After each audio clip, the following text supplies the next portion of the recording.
প্রতিপাদ্যটা খুব গুরুত্বপূর্ণ। দেশীয় জাত, আধুনিক প্রযুক্তি, প্রাণী সম্পদে হবে উন্নতি। হ্যাঁ, এটা মানে আমরা আপনারা মেলায় দেখছেন যে আমরা দেশীয় জাতের যে আমাদের অনেকগুলো জাত আছে এবং সারা দেশ জুড়েই নানা রকম জাত আছে। আবার একই সাথে কিন্তু আমরা উন্নত জাতেরও এগুলো, কারণ আমাদের একটু প্রোডাক্টিভিটি বেশি বাড়াতে হবে, সে কারণে আমরা সেরকম জাতও রেখেছি। এবং এটা তো গরু ছাগলের দিক থেকে। পোলট্রি একটা খুবই বড় ইন্ডাস্ট্রি এবং যে কারণে কিন্তু ডিমের উৎপাদন অনেক বেড়েছে এবং মানুষ সাশ্রয়ী মূল্যে খেতে পাচ্ছে।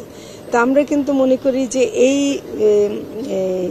প্রাণী সম্পদ সপ্তাহ, জাতীয় প্রাণী সম্পদ সপ্তাহটা করে আমরা সারা বাংলাদেশে একটা বার্তা দিতে পারছি যে খাদ্য উৎপাদনের বা খাদ্য নিরাপত্তার প্রশ্নে এবং নিরাপত্তার প্রশ্ন মানে খাদ্যের প্রশ্নে আমরা অনেকখানি অগ্রগতি সাধন করেছি এবং আমরা এই ব্যাপারে খুব সতর্কভাবে এগিয়ে যাচ্ছি। এবং আমাদের যে দেশীয় প্রজাতিগুলো আছে সেগুলোকেই আসলে ওয়ার্ল্ড ওয়াইড পরিচিত করার জন্য কোনো পদক্ষেপ নেওয়া হচ্ছে? সেটা মানে প্রথমত বাংলাদেশে আমি মনে করি যে এটা মানুষের জীবন জীবিকার সাথে যুক্ত, কাজে এটা বাংলাদেশে এটাকে টিকিয়ে রাখা এবং আমার মনে হয় আন্তর্জাতিক প্রেক্ষাপটে অনেক দেশে কিন্তু এগুলো বিলুপ্ত হয়ে যাচ্ছে। বাংলাদেশে যেহেতু এখনো আছে, তো ফলে আমরা যেমন ব্ল্যাক বেঙ্গলতে অলরেডি জিআই সনদ পেয়েছে, ওটা কিন্তু গ্লোবালি আমরা ব্র্যান্ডিং করতে পারি। আমাদের মীর কাদিম আছে, আমাদের নর্থ বেঙ্গল গ্রে আছে, এগুলো কিন্তু সহনশীল রোগ সহনশীল ক্ষমতা অনেক বেশি এবং ক্লাইমেট চেঞ্জের প্রেক্ষাপটে এগুলি বিশ্বেও কিন্তু এগুলোর চাহিদা বাড়বে। ফলে আমরা কিন্তু সেদিকে যাব যেগুলো বিশ্বময় এটার পরিচিতি বাড়বে।